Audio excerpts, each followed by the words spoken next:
Hello guys! Aujourd'hui on se retrouve dans une nouvelle vidéo. Alors vu qu'on n'avait aucune originalité avec Gauthier et qu'on savait pas quoi faire, on s'est dit on va faire un What's in my bag. Allez c'est parti!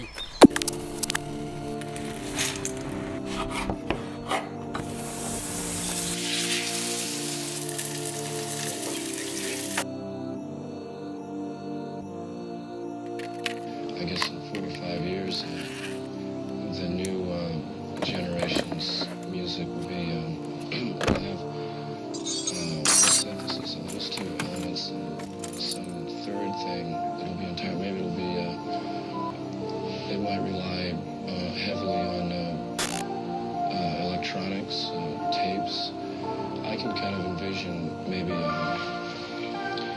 one person with a lot of machines, tapes, electronic setups, singing or speaking and using machines.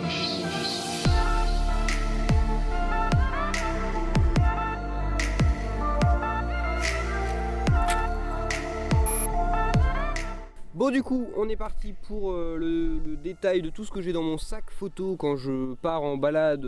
Bon là j'ai fait le gros sac pour vous montrer un peu tout. Je mettrai tout dans la description, donc si vous avez besoin d'infos je vais essayer de trouver les liens Amazon, des sites internet etc. Je vous mettrai pas les moins chers, vous faites votre recherche vous-même si vous avez envie d'acheter certaines choses, mais voilà. Au moins vous aurez un peu tout. Donc on va commencer par les trépieds. Pour ce qui est vlog, je l'utilise pas énormément mais j'ai un petit GorillaPod. Donc c'est un de la marque Joby, ouais c'est ça, Joby c'est la rotule. C'est un GorillaPod, c'est le 5K, donc c'est celui qui permet de porter le plus de poids, donc pour un réflexe gros. Là on est plus ou moins à 160 € sans la rotule, parce que j'avais déjà une rotule que je vous montre juste après. Donc le GorillaPod a disparu parce qu'on s'en sert pour le micro, vous ne voyez pas qui est en bas de l'image. Ensuite, deuxième trépied, celui que j'utilise le plus souvent. Ça c'est un Manfrotto, le X190. Alors faites attention parce qu'il y en a deux versions. Enfin il y en a plein de versions, il y en a avec 2 clips, 3 clips etc. Mais il y a surtout qu'il y en a un où la colonne on peut l'enlever, donc comme ici. Donc ça me permet de venir descendre mon trépied au niveau du sol parce qu'il n'y a pas de colonne centrale.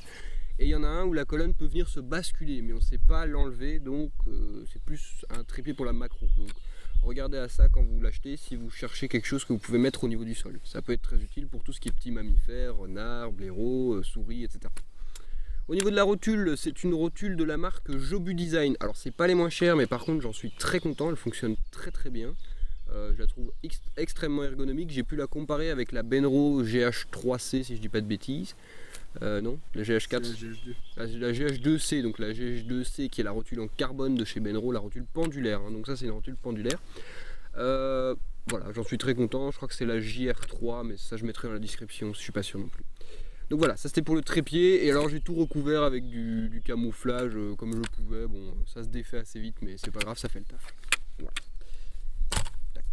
Alors, au niveau du matériel photo à proprement parler, le plus gros. Donc ici j'ai le 500 mm f4 de chez Nikon. C'est pas la toute dernière version FL parce qu'il coûte 10 000 € neuf et que j'en trouvais pas d'occasion. Et puis voilà, de toute façon ça m'intéresse pas, la version FL elle fait genre 500 grammes de moins et c'est à peu près tout. Donc voilà, je suis très content de celui-là, c'est le ED je pense, si je dis pas de bêtises. Oui c'est ça, le ED. Donc 500 mm f4 de chez Nikon. Dessus vous avez un Lenscoat de la marque Lenscoat. Voilà, ça fait très bien le taf aussi, ça permet d'éviter les griffes et puis ça camoufle un peu l'objectif. Au niveau du boîtier, je travaille maintenant avec un D500, donc de chez Nikon toujours évidemment. Pourquoi j'ai pris celui-là? Parce qu'il est ultra bon en basse lumière, donc pour la fin de journée, les choses comme ça c'est top. Quand je fais des photos de nuit aussi, ça m'arrive de temps en temps. Et puis surtout il a une rafale de fou, je crois qu'on est à 12 images secondes ou 10 images secondes. Pour un réflexe c'est assez énorme. Il fonctionne avec des cartes SD et XQD. Donc les cartes SD vous les connaissez, c'est les cartes standards qu'on retrouve partout. Les XQD pour le moment il n'y a que Nikon qui en utilise, mais elles sont fabriquées par Sony. Ce sont des cartes extrêmement rapides, enfin il y en a deux sortes mais il vaut mieux prendre les extrêmement rapides. Elles écrivent à 400 mégaoctets secondes. Les cartes standards, je dirais les Extreme Pro de chez SanDisk, on est à 90 mégaoctets secondes, donc c'est énorme. Voilà, donc ça fonctionne très bien, j'en suis très content depuis que je l'ai depuis quelques semaines. Alors avec ceci, quand l'animal est un peu loin, j'ai un multiplicateur 1,4, donc c'est pas le 2 fois parce que ça sert à rien. Je suis déjà sur un D500, donc ce qui est un APS-C, donc avec le 500 f4, ce qui me fait un 750 mm f4. Donc pour ceux qui comprennent pas, en gros vu que mon capteur est plus petit qu'un full frame, j'ai ce qu'on appelle un crop factor, donc c'est un petit zoom qui se fait. Enfin voilà, j'expliquerai ça dans une prochaine vidéo à mon avis, dans toutes les bases de la photo. Donc ce multiplicateur 1.4 me permet, quand l'animal est un peu loin, comme avec hier des renards par exemple, j'étais un peu juste, hop, je mets ça en plus, ça me permet de gagner quelques millimètres et je perds pas énormément en ouverture, donc celui-là est top. Ensuite, pour les paysages, j'ai le 1530 de chez Tamron, j'en suis super content, il est extrêmement chouette. Enfin, je ne l'ai pas encore énormément utilisé parce que je l'ai que depuis quelques mois, mais voilà, il est vraiment très chouette. Son seul défaut, je dirais, c'est son poids parce qu'il pèse à peu près 2 tonnes. Mais bon, voilà, il fonctionne bien, donc j'en suis content. C'est un 15-30 2.8 constant, donc ça veut dire que je sois à 15 mm ou à 30, ça reste en 2.8, donc ça c'est cool. Ensuite, j'ai aussi un petit 35 1.8.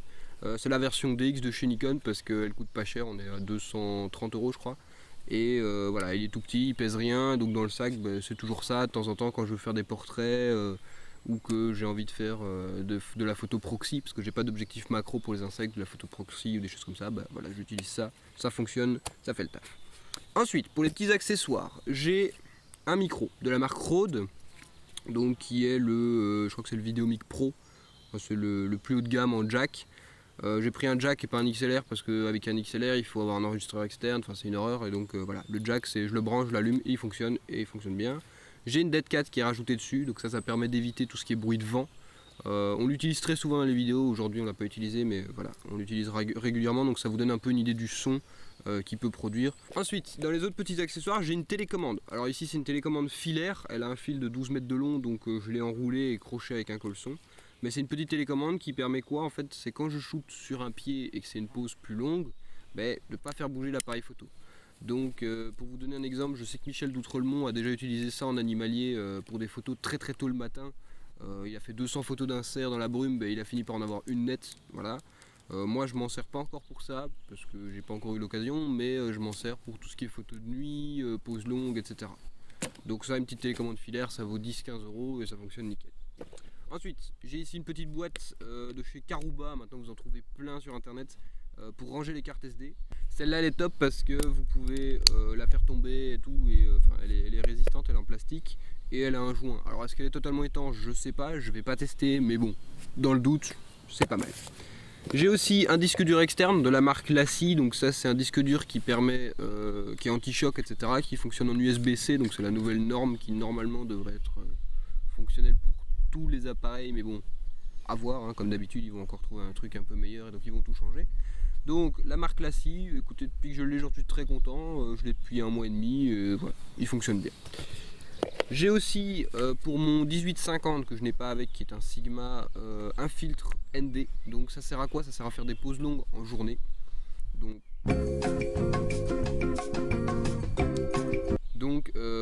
voilà, pause longue en journée, donc c'est un ND variable qui va de 2 à 400 de la marque Starblitz. Voilà, je vous mettrai ça aussi dans la description.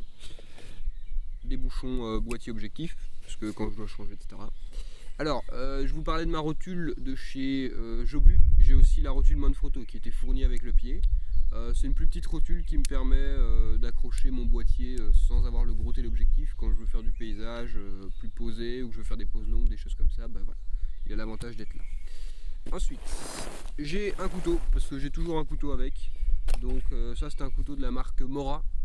J'en suis ultra content, il est facile à aiguiser, il s'aiguise très bien et très rapidement. Voilà, il fait le taf.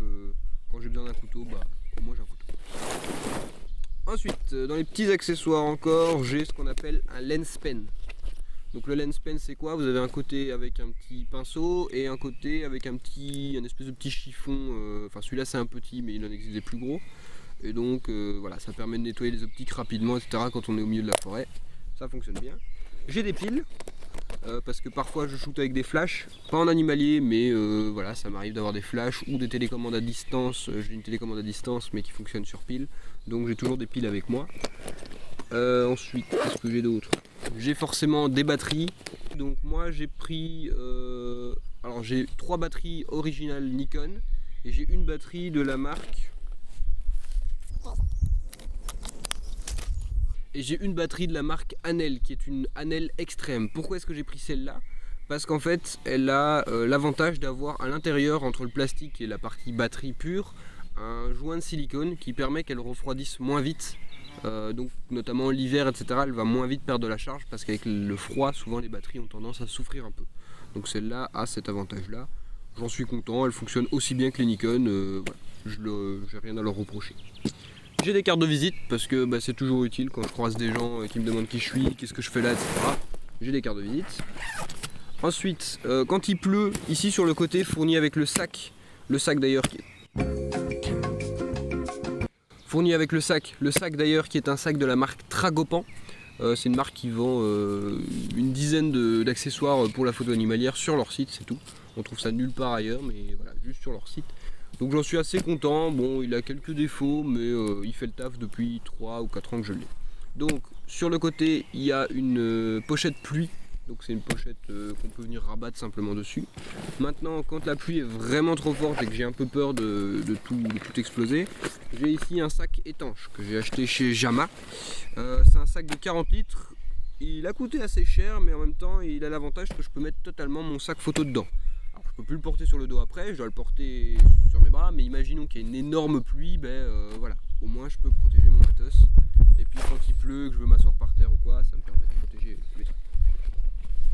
Alors, avant j'avais un objectif qui n'était pas tropicalisé, qui était le 150-500 de chez Sigma et pas le 600, l'ancienne version. Donc j'utilisais un pantalon de Kawaii. Pantalon de Kawaii que je venais enfiler sur mon objectif pour éviter l'humidité. Maintenant mon objectif que j'ai là est tropicalisé, il est bien tropicalisé donc normalement je vais plus à le faire, mais j'ai toujours mon pantalon de Kawaii au cas où.